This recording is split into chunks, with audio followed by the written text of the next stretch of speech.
فأما من أعطى واتقى وصدق بالحسنى فسنيسره لليسرى. بسم الله الرحمن الرحيم. السلام عليكم ورحمة الله وبركاته.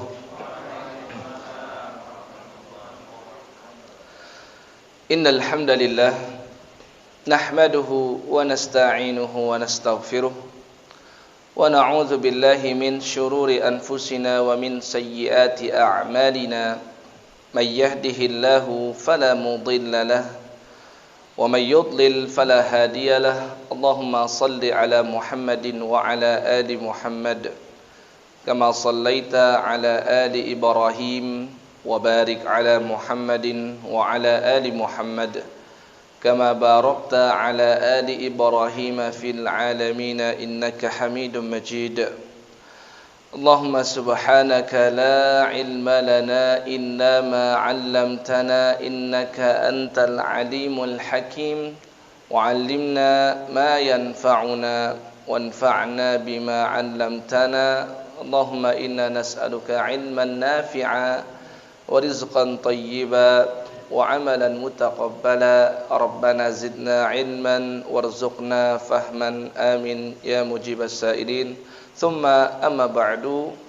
Insyaallah pada malam hari ini kita lanjutkan pembahasan kitab Adabul Mufrad, dan kita di pekan lalu sudah habiskan hadis nomor yang ke-18 tentang hadis yang diriwayatkan oleh Sayyidina Abu Darda. Dia mendengar Nabi sallallahu alaihi wasallam memberikan larangan dan pantangan 9 hal.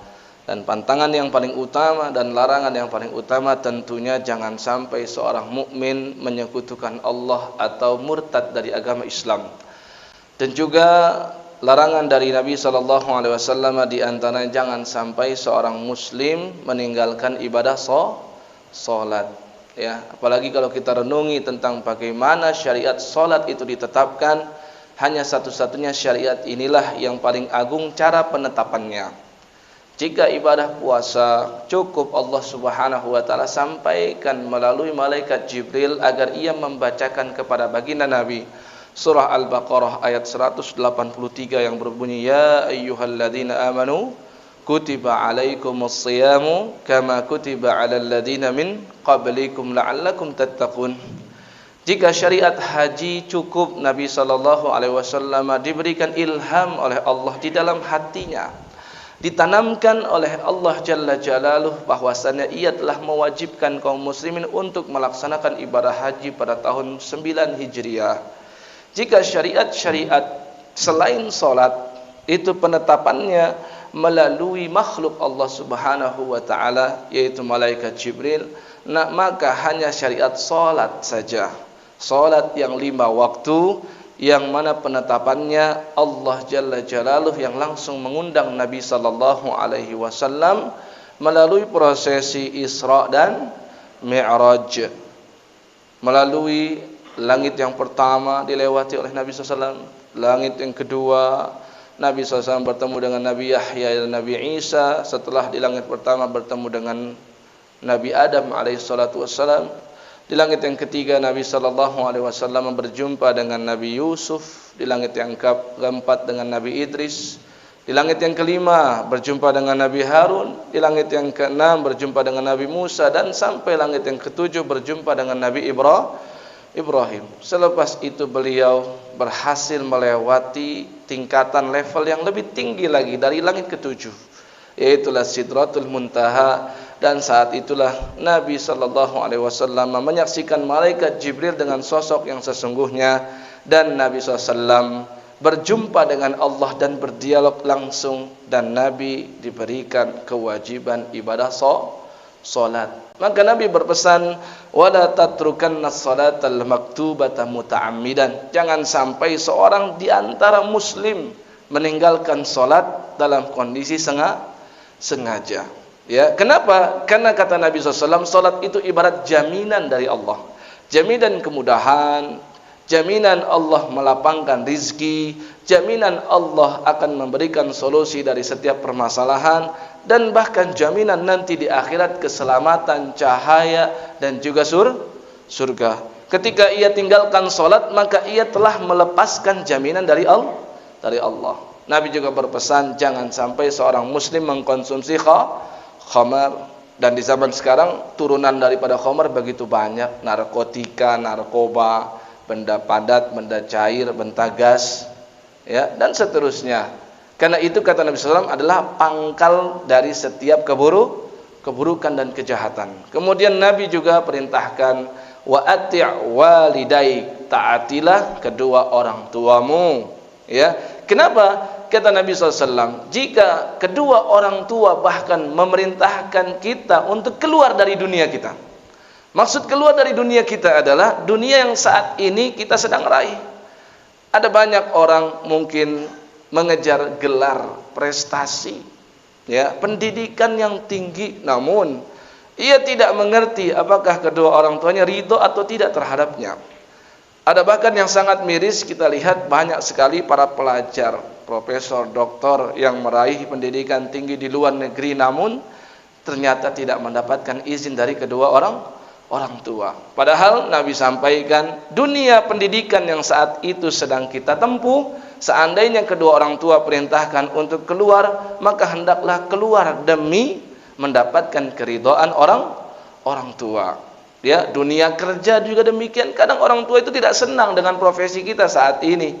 Kalau kita meyakini barang siapa yang meninggalkan sesuatu karena Allah, maka Allah akan menggantikan ganti yang jauh lebih baik. Maka tidak akan berat dia untuk meninggalkan. Ya. Kenapa? Wa ardullahi wasi'ah. Bumi Allah itu begitu luas. Jika kita menutup rizki dari satu pintu, maka Allah sediakan banyak lagi pintu-pintu rizki yang lain. Tidakkah kita perhatikan seorang janin yang masih ada di dalam perut, Allah sediakan rizkinya hanya dari satu pintu saja. Apa itu? Ya, yaitu tali pusarnya. Ya. Tapi ketika tali pusarnya sudah diputus oleh manusia, oleh bidan, oleh dokter, atau mungkin orang tuanya sendiri yang memutus, dia masuk ke dalam kehidupan dunia, maka Allah sediakan pintu rizki yang jauh lebih banyak. Tidak dari satu pintu, dari mulutnya, ya. Kemudian bahkan rizkinya juga ada dari tubuh ibunya, air susu ibu. Allah sediakan pintu-pintu yang lain. Semakin dewasa, semakin banyak pintu rizki yang Allah berikan. Jika ia meyakini itu, maka ia tidak akan berat untuk meninggalkan dunia kerjanya, jika memang orang tua tidak senang.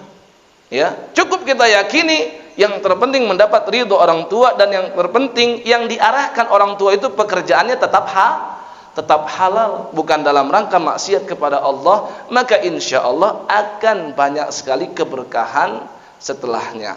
Ya, maka Nabi SAW berpesan, ya, tetap taati kedua orang tua. Dan pesan yang kelima, jangan menyelisihi pemimpin, kemudian juga jangan lari dari medan perang. Kemudian juga Nabi SAW perintahkan untuk memberi nafkah kepada keluarga, dan jangan pernah kita lepaskan tongkat kita dari keluarga. Maksudnya jangan pernah lepas untuk terus mendidik keluarga, apalagi para ayah, apalagi para suami, yang mana mereka merupakan ar-rijalu qawwamuna 'alan nisa bima faddalallahu bihi ba'dahum 'ala ba'din wa bima anfaqu min amwalihim.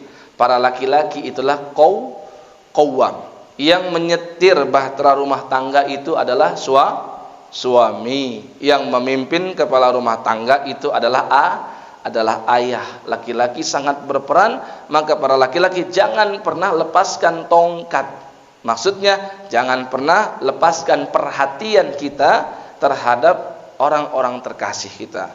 Istri kepada anak, pendidikan agama itu harus sangat utama di dalam sebuah keluarga. Ya, karena pesan Allah demikian tadi di surat An-Nisa ayat 34.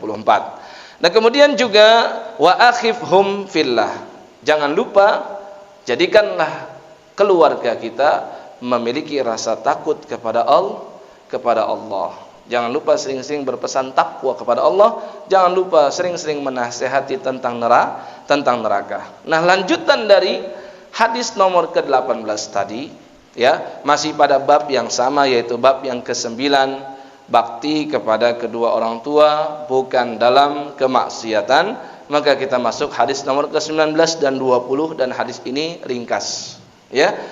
Diriwayatkan oleh sahabat Nabi yang bernama Abdullah bin Amr bin As. Sudah pernah kita kasih sedikit profilnya tentang beliau, ya. Salah satu teladan bagi para remaja, ya, karena Abdullah bin Amr bin As adalah salah satu tokoh sahabat dari kalangan remaja yang sangat rajin ibadahnya, yang sangat rajin qiyamul lailnya, sangat rajin puasa sunnahnya, dan bahkan orientasi hidupnya setiap harinya pokoknya harus memperbanyak bacaan tilawah Quran agar cepat untuk khatam Quran. Bahkan siklusnya tetap sama setelah ia menikah. Maka Nabi berikan peringatan, ya, semangatmu jangan sampai menjadikan engkau zalim kepada istrimu, zalim kepada keluargamu. Kenapa? Istrimu juga punya hak, tubuhmu juga punya hak, keluargamu juga punya hak. Maka Nabi berpesan, berikan masing-masing porsi haknya. Jangan sampai kecanduanmu dalam beribadah kepada Allah menjadikan kamu menghilangkan hak orang-orang yang sebenarnya harus kau tunaikan hak mereka. Ini contoh remaja yang sangat bersemangat dalam beribadah.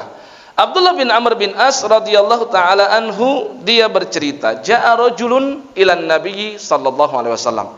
Kita masuk hadis ke-19, ya. Faqala ji'tu ubayyi'uka 'alal hijrah.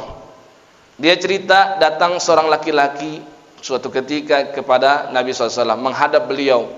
Kemudian tujuannya menghadap Nabi SAW yaitu adalah untuk berbaiat. Maka dia berkata kepada Nabi SAW, ji'tuka, aku datang menghadapmu wahai Nabi SAW.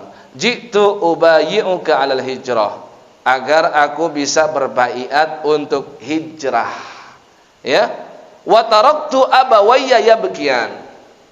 Namun ketika aku pergi menghadapmu, aku meninggalkan kedua orang tuaku dalam kondisi menangis. Kalau yang masih ingat, ini sebenarnya hadisnya pernah kita baca, nomor ke-13, ya.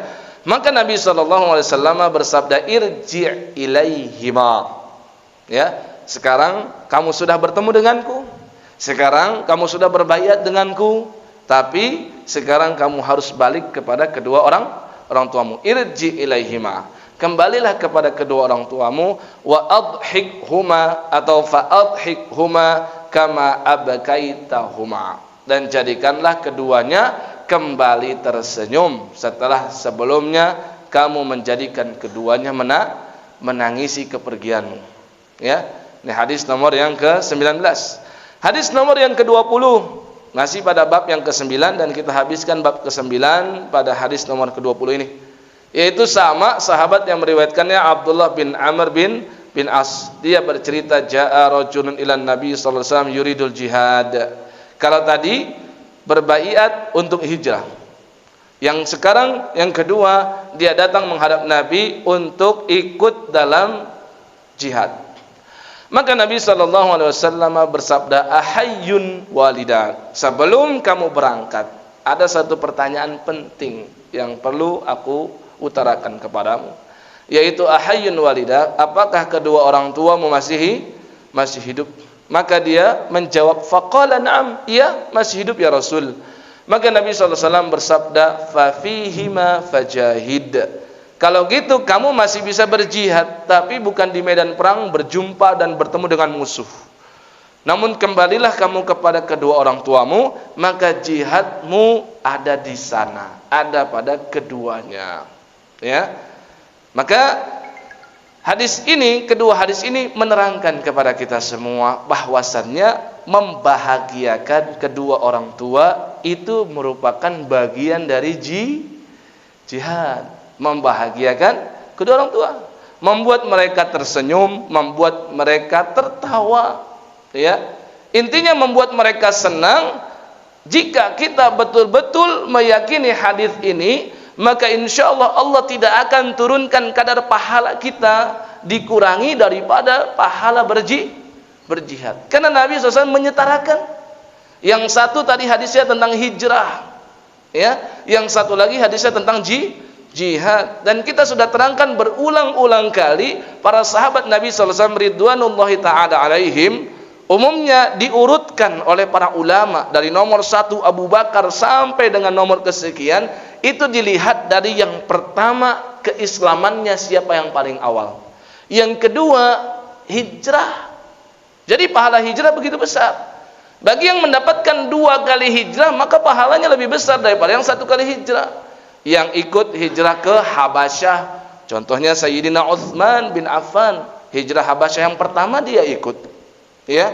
Hijrah Habasyah yang kedua seperti Ja'far bin Abi Thalib sebagai pemimpinnya, dia mendapatkan pahala hijrah. Kemudian keduanya pun juga ikut hijrah ke Madinah, maka dapat 2 pahala hijrah, mendapatkan nilai plus dibandingkan sahabat lain yang hanya hijrah ke Madinah. Baru yang ketiga dilihat dari jihad, medan perang yang ia pernah hadapi, yaitu dilihat yang pertama dari perang Badar. Selalunya begitu, ya, cara mengukur dan mengkadarkan dan mengurutkan para sahabat itu lihat dari 3 hal tadi. Maka ternyata berbakti kepada orang tua dengan bentuk hanya membahagiakan saja. Kadang-kadang kalau kita mengatakan berbakti kepada orang tua itu sepertinya sulit sekali gitu. Ya, tapi di antara cara membahagiakan keduanya itu sekedar membuat mereka senang. Ya. Kadang kedua orang tua kita itu ya me-WhatsApp kita, menelpon kita hanya sekedar apa? Kode saja. Kode supaya datang ke rumah. Datanglah. Boleh jadi itu membuat keduanya senang. Kadang ya me-WhatsApp kita membahas tentang anak kita, ditanya anak kita, padahal intinya kangen sama anak, kangen sama cucu lah gitu, ya.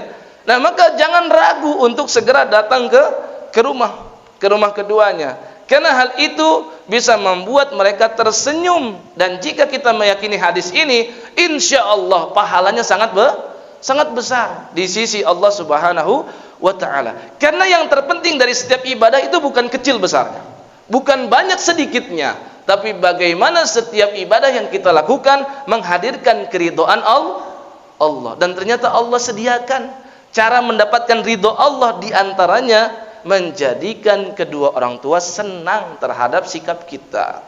Ya, saya memberikan contoh nih, ya, beberapa salafus salih bagaimana sikap mereka hanya demi membahagiakan kedua orang tua mereka. Pernah kita ceritakan sebelumnya, Sayyidina Abu Hurairah setiap kali keluar rumah dia selalu menyapa dulu ibunya kan, yang ada di rumah lain. Dia berkata, assalamu alaiki ya ummata, atau ya ummata wa rahmatullahi wa barakatuh. Ya, keselamatan, rahmat Allah dan keberkahan kepada engkau wahai ibuku tercinta. Maka ibunya membalas, wa alaikassalam ya bunayya wa rahmatullahi wa barakatuh. Ya, dibalas lagi oleh Abu Hurairah, rahimakillahu kama rabbaitini shaghira. Semoga Allah senantiasa merahmatimu wahai ibuku tercinta, karena engkau dulu pernah mengasuh dan mendidikku ketika aku masih kecil. Dan ternyata ibunya sangat ridho kepada Abu Hurairah. Nampak dari balasan ibunya, wa rahimakallahu kama barartani kabira. Dan juga semoga Allah merahmatimu wahai putraku Abu Hurairah, karena engkau telah berbakti kepadaku di usiaku yang sudah tua. Nah, ini contoh salafus salih senantiasa berusaha menjadikan kedua orang tuanya ridho dan senang. Dan tidak hanya keluar rumah, sebelum masuk ke dalam rumahnya setelah kerja di luar seharian, Abu Hurairah sebelum masuk rumah juga lagi-lagi menyapa ibunya dan mendapatkan jawaban yang sama. Ya. Kita berikan contoh lain, ada sahabat Nabi Usamah bin Zaid bin Harithah. Itu adalah dulunya budak Nabi SAW. Ya, Sayyidah Khadijah itu pemiliknya. Kemudian Sayyidah Khadijah karena sangat cinta kepada suaminya Muhammad SAW, maka ia berikan kepada Nabi SAW. Ya, kemudian Nabi SAW karena beliau itu sangat tidak tega dengan perbudakan, dan tujuan diutusnya beliau adalah memindahkan penghambaan kepada manusia menuju Rabbnya manusia, maka seorang Muhammad tanpa ragu membebaskan Zaid bin Harithah dari perbudakan, bahkan diangkat derajatnya menjadi anak adopsi atau angkatnya Nabi SAW. Nah, Zaid ini memiliki putra namanya Usamah. Maka Usamah itu bisa kita katakan cucu angkat. Ada gak sih cucu angkat? Ya, ya cucu dari anak angkat lah, begitu ya. Yang mana kata para sahabat, kami kalau ingin melobi hati Nabi sallallahu alaihi wasallam, itu kalau dari kalangan perempuan kami datang kepada Sayyidah Fatimah. Karena kalau Sayyidah Fatimah yang ngomong, Rasul nurut. Nah, ini tabiat seorang ayah sangat cinta kepada putrinya. Ya, maka Nabi SAW tidak hilang kemanusiawiannya. Beliau sebagai ayah, beliau sangat cinta kepada putrinya Sayyidah Fatimah. Karena putrinya itu sangat salihah. Ya, tapi kalau dari kalangan laki-laki, para sahabat itu melobi seorang yang bernama Usamah bin Zaid. Wah, pokoknya Usamah aja ngomong deh. Kalau udah Usamah yang ngomong, Rasul pasti mau. Ya.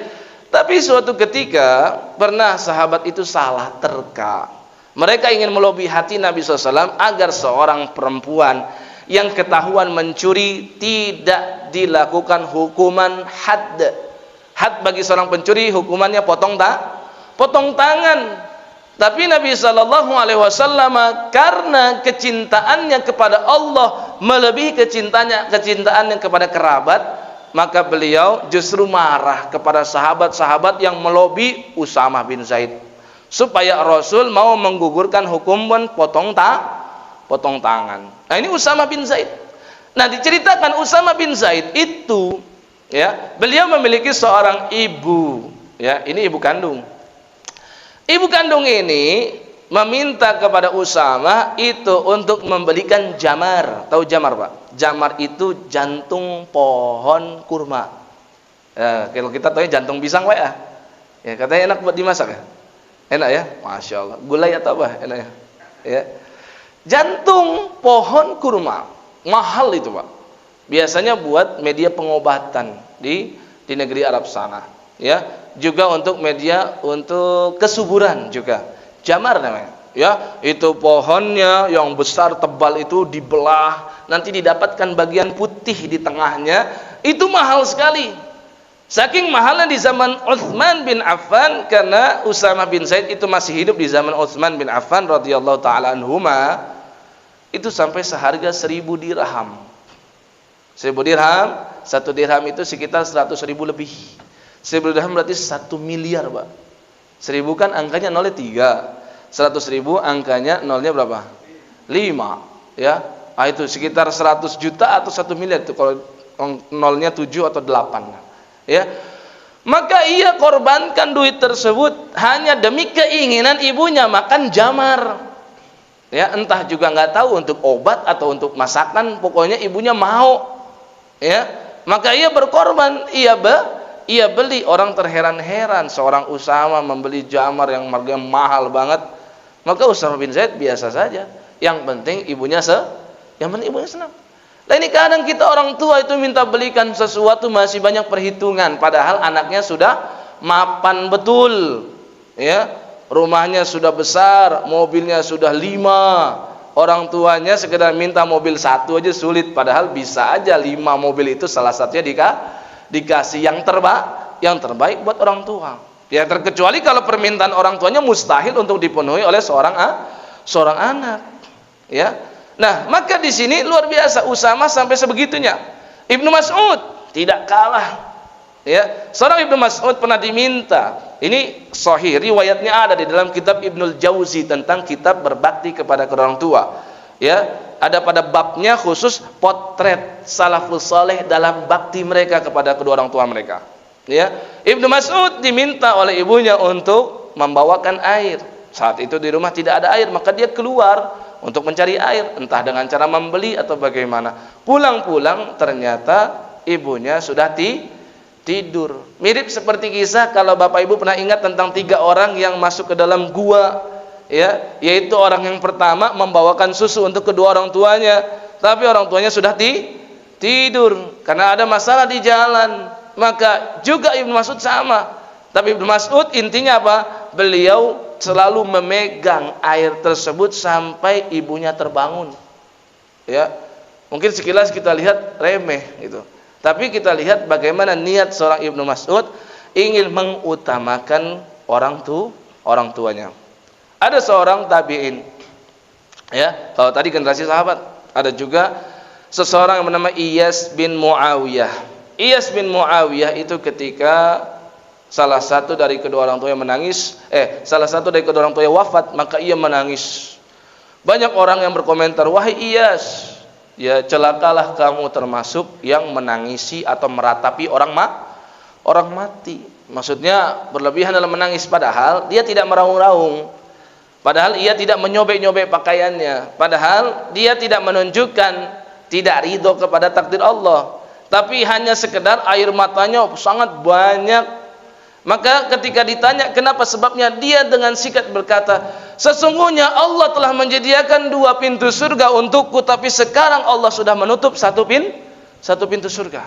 Dan aku tidak tahu apakah aku bisa mendapatkan pintu surga itu atau tidak." Maka ia menyesali hal tersebut dan menangis. Ada juga seorang ulama besar namanya Haywah bin Shuraih. Ya, Haywah bin Shuraih. Bukan perempuan ya, ini laki-laki, seorang ulama. Ya, ketika sedang mengajar kayak gini, Pak, taklim kayak begini. Tiba-tiba ibunya datang. Taklim sore. Ya, ada jadwal ngasih makan anak ayam. Sore-sore, Pak. Ya, ibunya ngedatengin anaknya yang bernama Haywah bin Shuraih. Padahal dia dikenal seorang ustadz besar, seorang dai kondang di zamannya, seorang alim ulama, kiai, tuan guru, sudah dikenal. Ya, tapi tiba-tiba orang tuanya datang, ibunya datang. Hal sepele, dia katakan, "Wahai Haywah, berikan makan kepada ayam-ayammu." Kira-kira gimana, Pak? Lagi majelis begini, Pak. Ya, apa yang dilakukan oleh Haywah? Dia beranjak mohon izin kepada murid-muridnya untuk sebentar memberi makan kepada ayam. Ya, karena itu perintah ibunya, perintah orang tua. Muhammad bin Al-Munkadir, ya, Muhammad bin Al-Munkadir, seorang tabi'in mulia. Dia punya saudara bernama Umar. Ya, kebiasaan Umar saudaranya ini selalu sholat malam, qiyamul lail. Muhammad bin Al-Munkadir juga jangan ditanya, rajin qiyamul lailnya. Suatu ketika ibunya meminta salah satunya di antara kedua putranya itu, Umar atau Muhammad, untuk datang ke rumah. Ibunya pegel minta pijitin, Pak.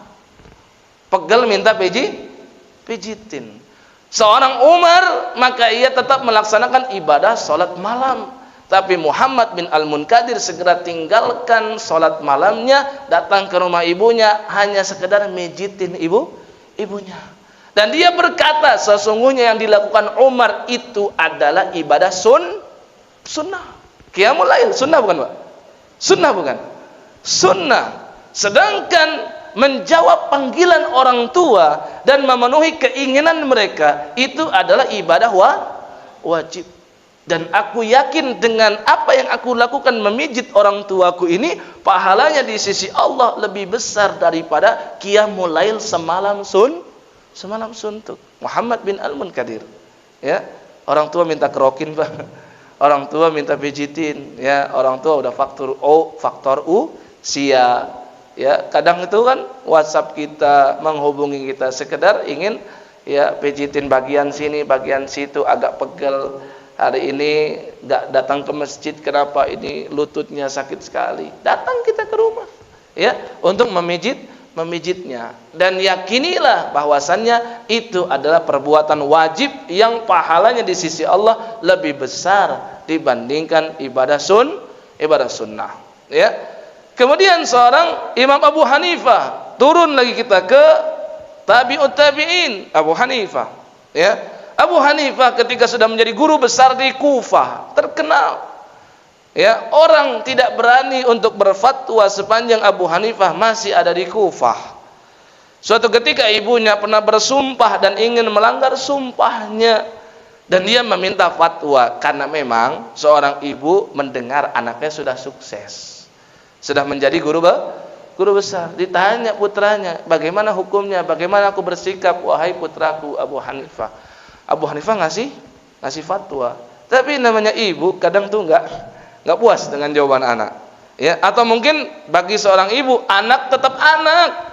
Walaupun profesor doktor gelarnya, pokoknya itu anak. Enggak puas dengan jawaban anak, maka ibunya itu justru malah teringat dengan dai yang lain. dengan ustadz lain yang levelnya di bawahnya Imam Abu Hanifah, namanya Zur'atul Qas. Zur'atul Qas. Maka ibunya berkata, wahai Abu Hanifah, aku enggak akan menerima fatwa tentang masalah ini sampai kamu yang mengantarkanku dengan kendaraan menuju Zur'atul Qas. Ya udah, Imam Abu Hanifah enggak berkata apa, "Mah, Bu, saya ini udah profesor doktor. Saya ini guru besar." Ya. Zur'atul Qas itu di bawah saya levelnya, enggak berkata demikian. Langsung dia ambil untanya, dia boncengi ibunya, dia datang mengetuk rumah Zur'atul Qas. Terkejut Zur'atul Qas yang datang Abu Hanifah, kenapa imam besar Kufah datang kepadaku? Maka diceritakan oleh Abu Hanifah perkaranya. Celaka diriku berfatwa di depan seorang Abu Hanifah. Kata Abu Hanifah bisik-bisik, udah pokoknya kamu jawab aja begini.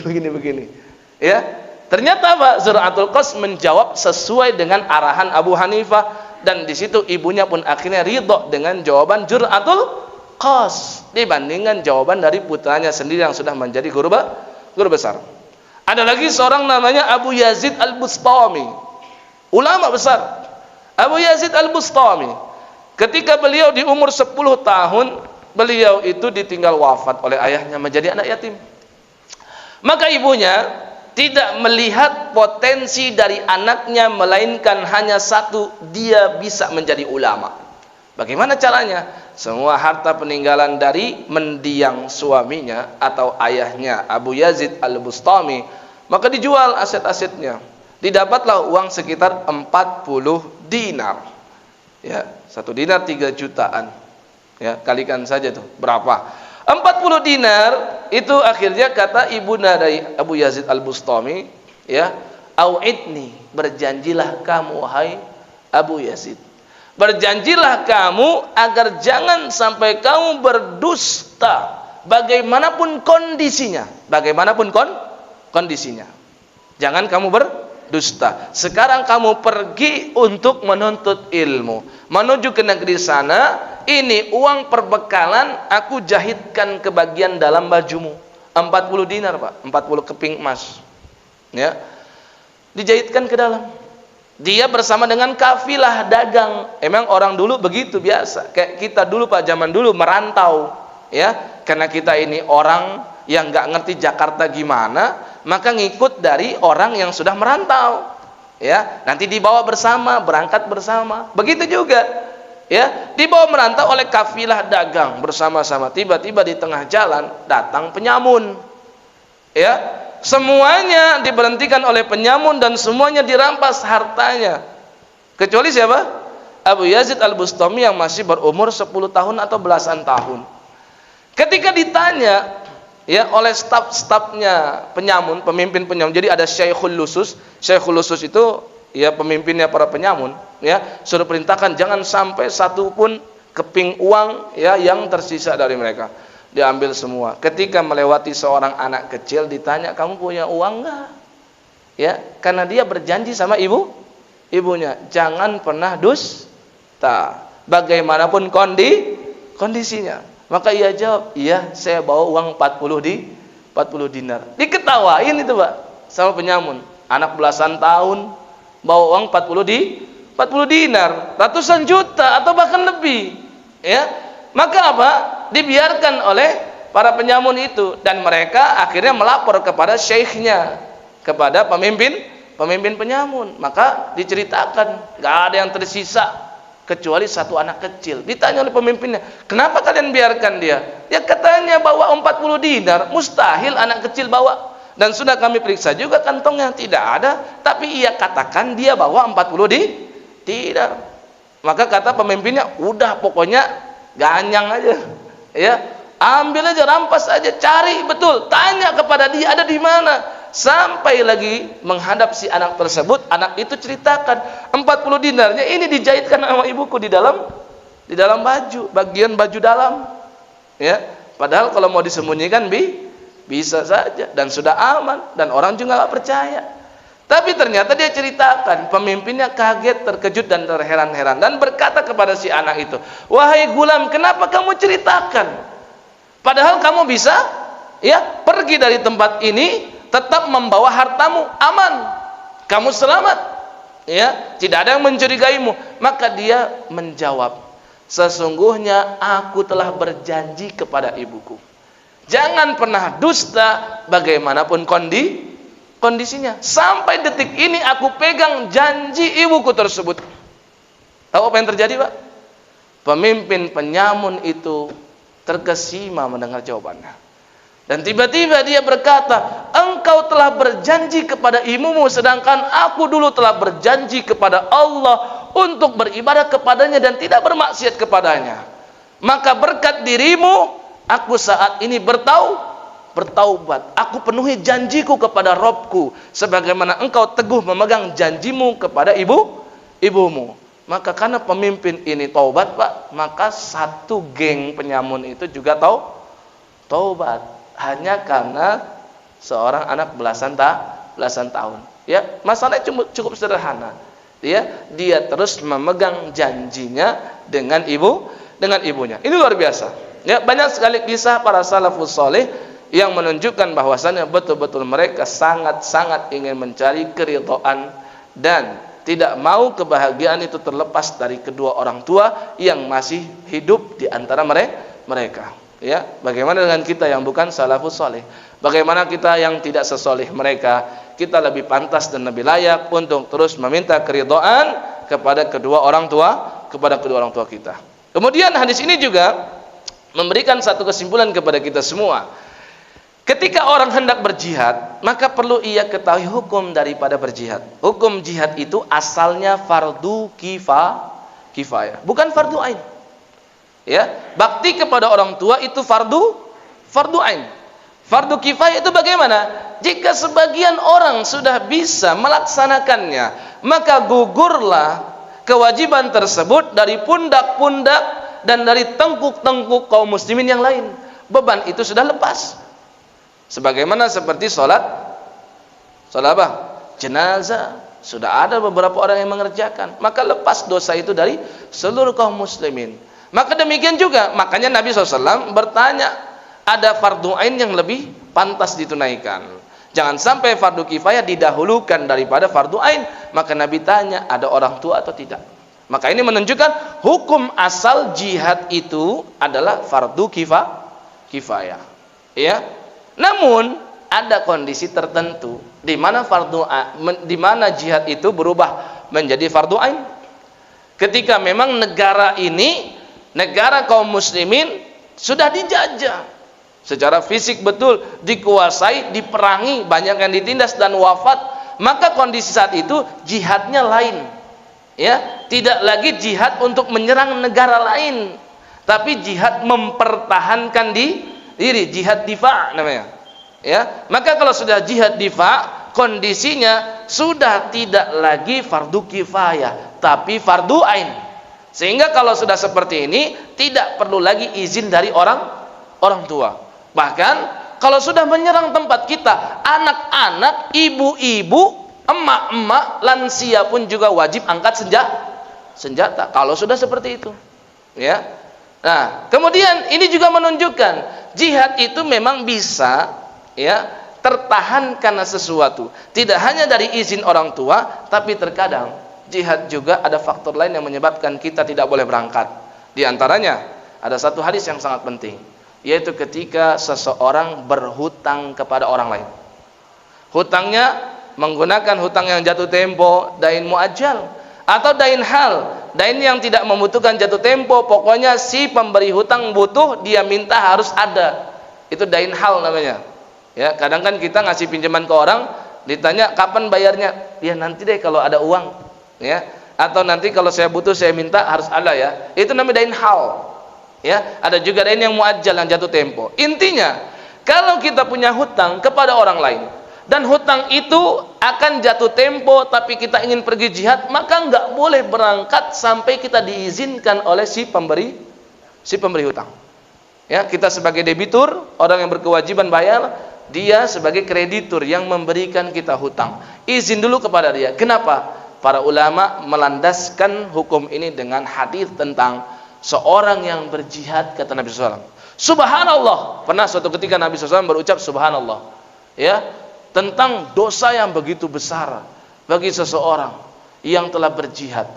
Para sahabat bertanya, ya Rasul, apa yang dimaksud dengan ucapanmu? Kata Nabi SAW, demi Allah, seandainya seseorang berjihad di medan perang mati syahid, dihidupkan lagi oleh Allah, mati syahid lagi dalam medan perang, dihidupkan lagi, mati syahid yang ketiga, sedangkan dia memiliki hutang, maka ia tidak bisa masuk ke dalam surganya Allah sampai harus ia penuhi tersebut hutang tadi.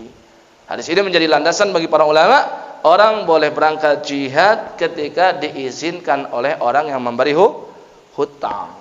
Jelas kira-kira ini diantara hukum fikih yang bisa kita ambil dari hadis tadi.